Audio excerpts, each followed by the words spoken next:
Hello friend, ये video आप लोग के लिए मोस्ट इम्पॉर्टेंट है। इस वीडियो के अंदर मैं आपको पेपर प्रेजेंटेशन के बारे में बताने वाला हूँ। पेपर प्रेजेंटेशन इंपॉर्टेंस क्यों है, इस बात से आप समझिए कि आपको यदि एग्जाम देने जाना है, बोर्ड का एग्जाम, चाहे आप 10th के स्टूडेंट हो चाहे 12th के स्टूडेंट हो, आपके साथ में सिर्फ आप एग्जाम में नहीं बैठने वाले हो, आपके साथ में लाखों लोग बैठने वाले हैं, 20 लाख 25 लाख लोग बैठने वाले हैं। तो फिर एग्जाम में आपको ही अच्छे मार्क्स आए, ऐसा कैसे पॉसिबल है? सेम चीज़ हर किसी ने स्टडी किया है, सेम चीज़ की पढ़ाई हर किसी ने किया है, तो फिर कुछ लोग को ही अच्छे मार्क्स क्यों आते हैं? पहला सवाल। और यदि आपको फुल मार्क्स चाहिए तो क्यों एग्जामिनर आपको पूरा मार्क्स देगा? ऐसी क्या क्वालिटी है जो अदर स्टूडेंट के अंदर नहीं है? ऐसा क्या आपने कर दिया जो दूसरे स्टूडेंट ने नहीं किया? तो इन सब सवालों के जवाब मैं आपको बताने वाला हूं कि आपको बोर्ड एग्जाम में किस तरीके से पेपर प्रेजेंट करना है। क्योंकि आपको टॉपर बनना है, आपको अच्छे मार्क्स लाना है, तो आपको सिर्फ पढ़ के जाने से आप टॉपर नहीं बनोगे, आपको फुल मार्क्स नहीं आएंगे। इसके लिए आपको पेपर को प्रेजेंटेशन करना है। तो चलो मैं आपको बताता हूँ सबसे पहले कैसे आपको पेपर को प्रेजेंट करना है। यदि आपके पास आंसर शीट आती है, मान लो ये आपका आंसर शीट है, इसके अंदर कुछ स्टूडेंट क्या करेंगे, पहले से यहाँ पे एक मार्जिन पहले से रहता है, तो कुछ स्टूडेंट क्या करेंगे, अपना खुद का स्केल लेंगे, पेंसिल लेंगे, एक मार्जिन और खींच देंगे और एक मार्जिन इतना और खींच देंगे, फिर यहाँ पे वो लिखेंगे, जो कि एक गलत तरीका है। ऐसे में एग्जामिनर क्या सोचेगा, आपने सिर्फ पेज भरने की कोशिश किया है, ये कोई तरीका नहीं है। ऐसी मिस्टेक मत करना एग्जाम में। आपको पेपर प्रेजेंटेशन के लिए ये एकदम बिल्कुल गलत तरीका है। आपको इतना मार्जिन यहाँ पर, इधर पे इतना मार्जिन नहीं खींचना है, बिल्कुल नहीं करना है ऐसा काम। तो फिर आपको कैसे करना है? तो आपको देखो, मैं आपको बताता हूँ कैसे आपको मार्जिन ड्रॉ करना है।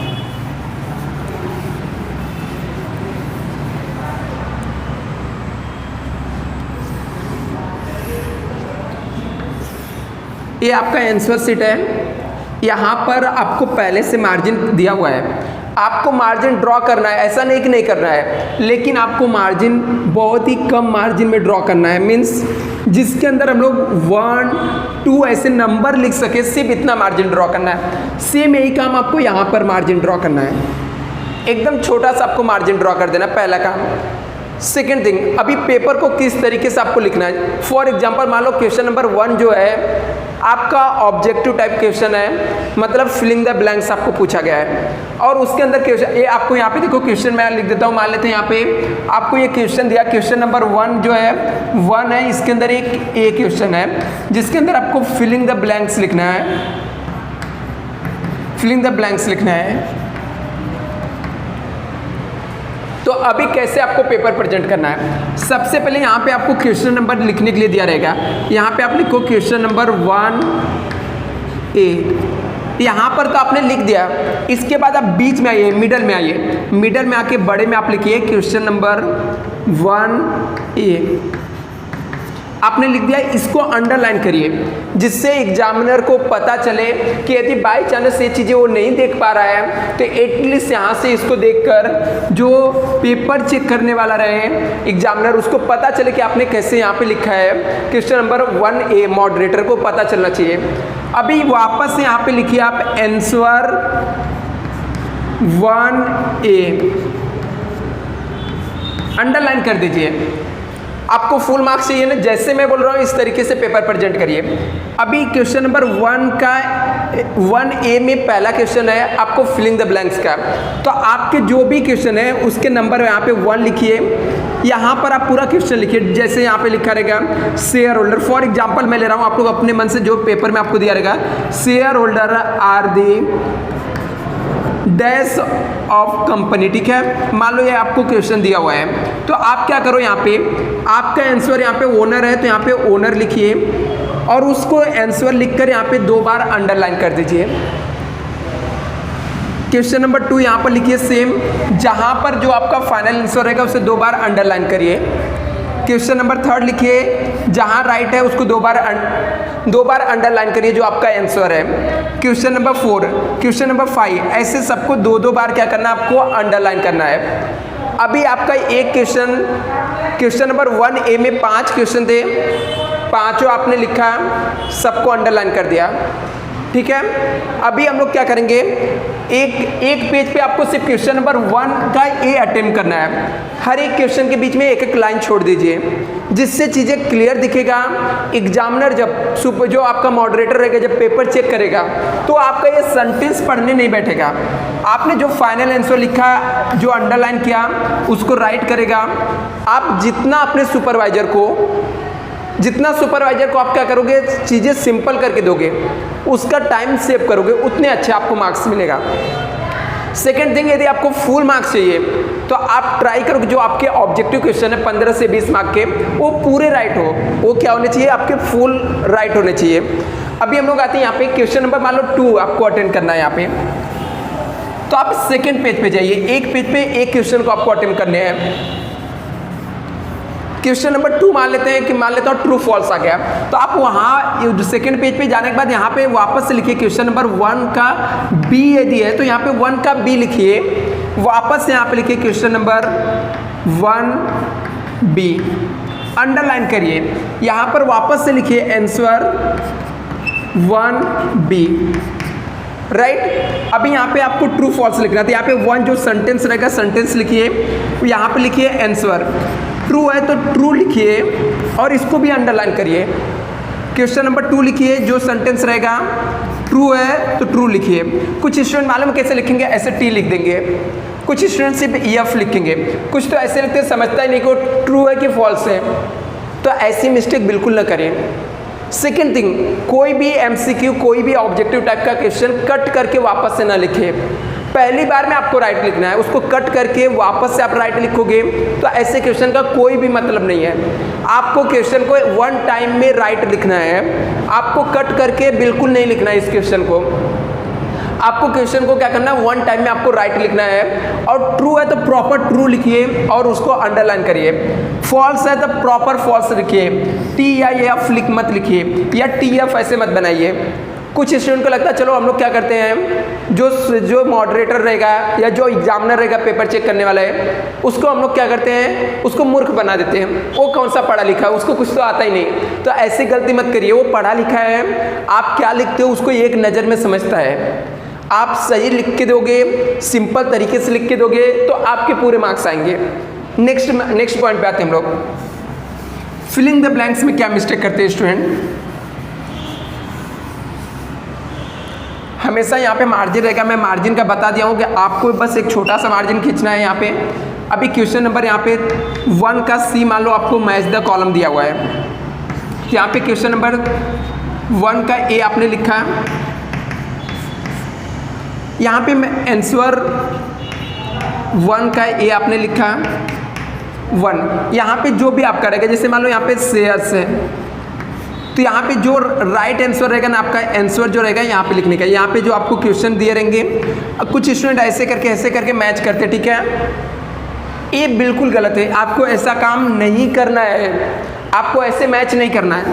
उसके जो राइट आंसर रहेंगे, मैच द कॉलम की बात कर रहा हूँ, मैच द कॉलम में जो आपके राइट आंसर रहेंगे, ठीक है, मैं यहाँ पे लिख देता हूँ मैच द कॉलम का, ठीक है, उसके जो राइट आंसर रहेंगे यहाँ पे लिख दो। जैसे शेयर क्या है, इक्विटी है, इक्विटी शेयर से मान लो, तो इसके राइट आंसर यहाँ पे लिखिए, इसको अंडरलाइन करिए, वापस से एक लाइन छोड़िए, 2 लिखिए, जो राइट है वो लिखने का, 3 लिखिए, 4।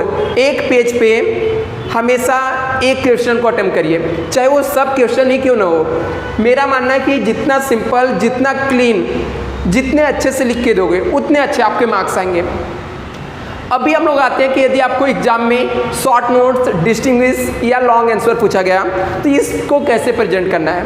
सबसे पहले हम लोग बात कर लेते हैं शॉर्ट आंसर के।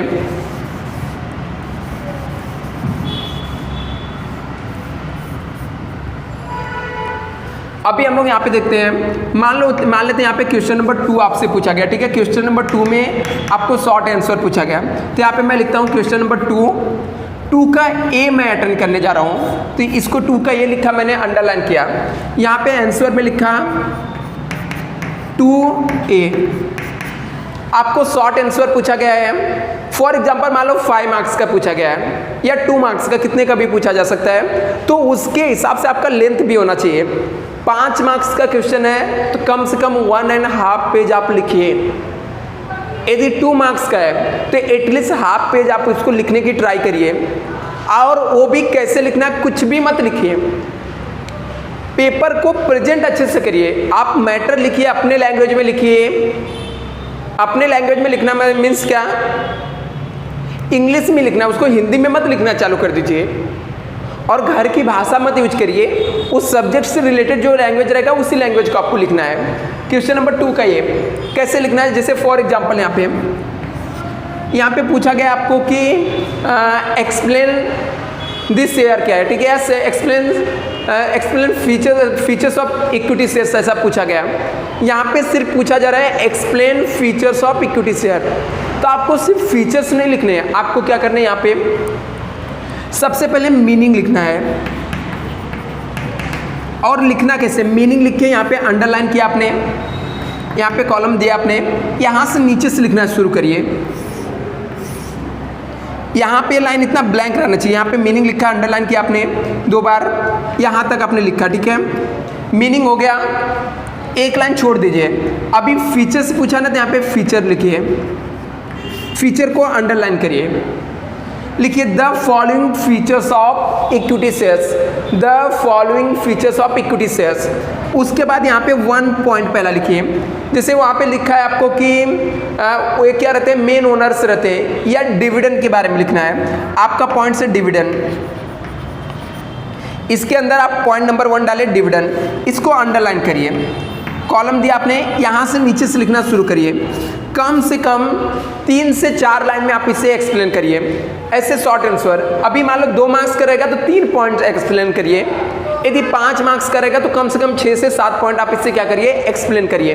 तो इस तरीके के आपके शॉर्ट आंसर लिखने हैं। जैसे ये मान लो 1.5 पेज पे जाके खत्म हो जा रहा है, तो जो बचा हुआ पेज रहेगा उसे छोड़ दीजिए, आप डायरेक्टली नेक्स्ट पेज पे जाइए। वापस वहाँ पे क्वेश्चन नंबर 2 का बी लिख रहे हो तो बी लिखिए, यहाँ पे 2 का बी, और यहाँ पे आंसर 2B लिखिए। किसी भी क्वेश्चन को कट पिट मत करिए और ट्राई करिए रॉन्ग ना हो। और कट होता तो कैसे, कुछ स्टूडेंट कैसे कट करते हैं, ऐसा एक गलती आप ना करिए।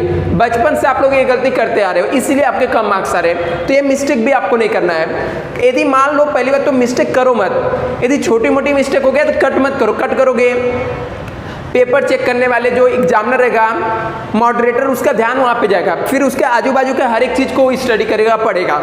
यदि आपने कट नहीं किया तो छोटी मोटी मिस्टेक को इग्नोर कर देगा वो, आपको कट पिट नहीं करना है। यदि कोई बड़ी मिस्टेक हो गई तो कैसे कट करना है, एक लाइन में इसे कट कर दीजिए या फिर ऐसे कट कर दीजिए, ठीक है। यदि हो जाता तो पहली बार ट्राई मत करो कि ट्राई करो कट पिट कहीं पे करना ही नहीं है, आपको कट करना ही नहीं है। इस तरीके से शॉर्ट आंसर लिखने हैं। यदि मान लो डिस्टिंग्विश आपके एग्जाम में आते हैं तो डिस्टिंग्विश को कैसे आपको प्रेजेंटेशन करना है, याद रखना हर एक पेज पे एक ही क्वेश्चन को आपको अटेम्प्ट करने हैं, ज़्यादा क्वेश्चन आपको अटेम्प्ट नहीं करने हैं।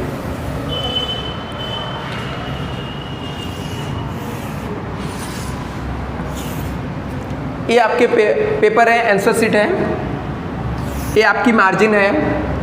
एक क्वेश्चन नंबर 3 है, आपको डिस्टिंग्विश पूछा गया। 3 का ए में आपको एक डिस्टिंग्विश दिया गया है शेयर्स और डिबेंचर के बारे में लिखने के लिए। यहाँ पे आपने लिख दिया क्वेश्चन नंबर 3, ए भी लिख दिया आपने, यहाँ पे भी क्वेश्चन नंबर 3 का ये लिखा है। ऐसा इसलिए आपको लिखना कि एग्जामिनर बार बार पीछे जाके आपका चेक ना करे कि वो कौन सा क्वेश्चन नंबर आपने लिखा है, कितने मार्क्स का। उसको हर जगह लिख के दोगे तो उसको बैक नहीं जाना पड़ेगा, उसका टाइम बचेगा, आपको अच्छे मार्क्स देगा। सिंपल सी बात है। तो यहाँ पे क्वेश्चन नंबर 3 का ये आपने लिखा है। यदि आपको सब स्टूडेंट सेम पेपर लिख के देंगे तो किसको ज़्यादा मार्क्स देगा। यदि आपके पेपर में कुछ अलग रहेगा, कुछ प्रेजेंटेशन अलग रहेगा, कुछ यूनिक रहेगा, तो ही तो आपको एक्स्ट्रा मार्क्स मिलेगा, जिससे आप आगे निकलोगे, हर एक स्टूडेंट से आगे निकलोगे, अच्छा परसेंटेज आएगा, अच्छे मार्क्स आएगा। समझ रहे हो ना आपको क्या करना है, इस तरीके से आपको चीज़ों को करना है। अभी देखो क्वेश्चन नंबर 3 का ये लिखना है आपको डिस्टिंग्विश। यहाँ पे मैंने आंसर 3 का ये लिखा, ये मार्जिन आपको खींचना तो यहाँ पे खींच के रख दो, ठीक है। अभी क्या करना है आपको, डिस्टिंग्विश के लिए हम लोग 2 पार्ट्स में से बनाते हैं। फॉर एग्जांपल यहाँ पे शेयर्स के बारे में लिखते हैं और यहाँ पे डिबेंचर के बारे में लिखते हैं। तो यहाँ पे लिखो डिस्टिंग्विश शेयर्स एंड डिबेंचर। इस शेयर्स का कॉलम हो गया, ये डिबेंचर्स का हो गया। अभी यहाँ पे आपको पहले क्या करना, पहला पॉइंट बीच में लिखना है, यहाँ पे मीनिंग। यहाँ पे आपको मीनिंग डालना है, इसको अंडरलाइन करना है। अभी ये क्या करना है, आपको पेंसिल से लाइन रहेगा, इसको रब कर देना है बीच में। यहाँ पे मुझे पता मीनिंग लिखना है तो मैं मीनिंग लिखूँगा, इसको 2 बार अंडरलाइन करूँगा। इस तरीके से आपके पेज के भी लेंथ भर जाएंगे। जो पेज आपको भरने वो पेज भी आपके क्या हो जाएंगे, भर जाएंगे। तो आपको यहाँ पे मीनिंग लिखना है। फिर यहाँ पे जो भी आपको शेयर्स की मीनिंग है यहाँ पे 3 लाइन में 2 लाइन में एक्सप्लेन करो। यहाँ पे डिबेंचर्स के लिखो, 1 लाइन छोड़ दो आप यहाँ पे। दूसरा यहाँ पे मान लो यहाँ पे मीनिंग के बाद लिखना है कि स्टेटस, इसके स्टेटस कैसे रहेंगे, तो वापस इसके बारे में यहाँ पे लिखो, एक्सप्लेन करो और यहाँ पे एक्सप्लेन करके छोड़ दो। ऐसे ही करके यदि 5 मार्क्स के लिए है तो 6 से 7 पॉइंट एक्सप्लेन कर दो। यदि आपके 2 मार्क्स के लिए है तो 3 पॉइंट्स एक्सप्लेन कर दो। लेकिन ये लिखने का तरीका है, ऐसे इस बीच में पॉइंट्स लिखो और चीज़ों को प्रेजेंट करो, अच्छे से एक्सप्लेन करो। ऐसे आपके डिस्टिंग्विश, जैसे ये 1.5 पेज पे या 1.5 पेज पे खत्म होता है, वो पेज छोड़ो, सेकंड पेज पे जाओ। क्वेश्चन नंबर 3 का बी लिखो वहाँ पे, फिर उसके लिए फॉर्मेट बना के लिखो। पेज एक ही पेज पे आपको कंटिन्यू नहीं करना है, आगे बढ़ते हुए हमेशा लिखना है। अभी हम लोग आते हैं लॉन्ग आंसर या ट्रू फॉल्स विथ रीजन के बारे में, वो भी मैं कवर कर देता हूँ। यहाँ पे ट्रू फॉल्स विथ रीजन या एग्री डिसएग्री पूछा जाता है आपसे एग्जाम में। मान लेते हैं क्वेश्चन नंबर 4 जो है, 4 का ये है, एग्री या डिसएग्री बताना है। ट्रू फॉल्स या विथ रीजन लिखने के लिए आया, कुछ भी आ सकता है आपके एग्जाम में, जैसा रहेगा पेपर पैटर्न। यहाँ पे आपने लिखा क्वेश्चन नंबर 4 का ए आप अटेम्प्ट कर रहे हो, यहाँ पे आपने लिखा है आंसर 4 का ए है। यहाँ पे आप पहला क्वेश्चन जो भी है वो लिख रहे हो, ठीक है। जैसे मान लेता हूँ यहाँ पे लिखा है shareholder are the owner of the company, shareholder are owner of the company. Shareholder जो कंपनी का ओनर है, हो सकते, क्यों नहीं हो सकते, राइट है। तो ये सेंटेंस आपने लिखा है, यहाँ पे लिखोगे आंसर, ठीक है। लिखो दिस, कुछ स्टूडेंट क्या लिखेंगे, डायरेक्टली ट्रू लिख देंगे, चल दिए, लिख दिए एग्री, हो गया। ऐसा नहीं, यदि एग्री डिसएग्री विथ रीजन पूछा तो ऐसे लिखना है, सेंटेंस लिखो। सेंटेंस एक बार नहीं भी लिखते हो तो भी चलता है, बट लिख दो। मेरा मानना है कि लिख दो एटलीस्ट, जिससे एग्जामिनर का भी काम इजी हो और आपका भी मार्क्स अच्छे आ जाए।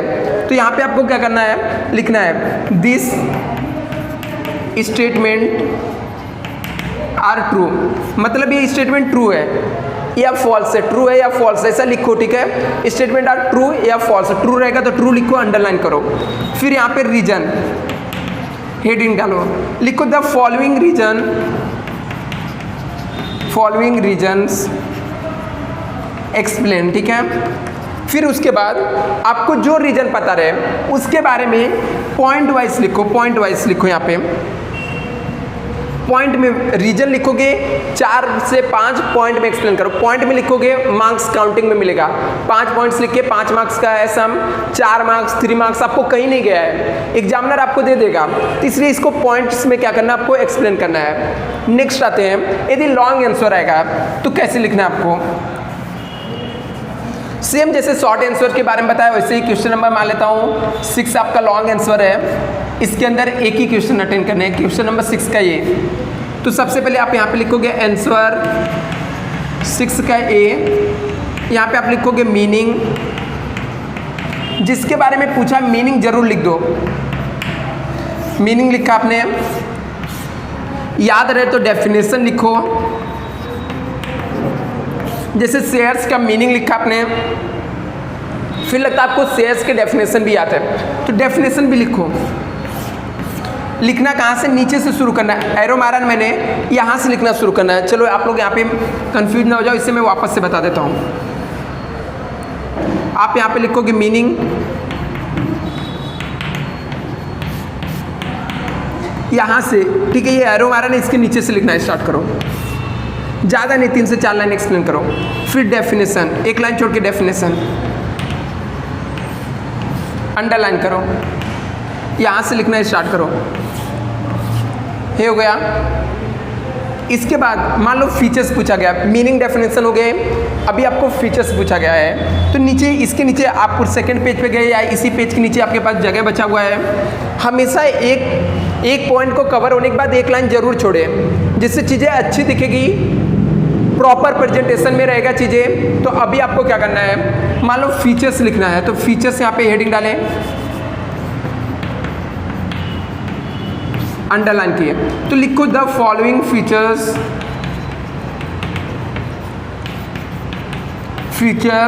Of equity share,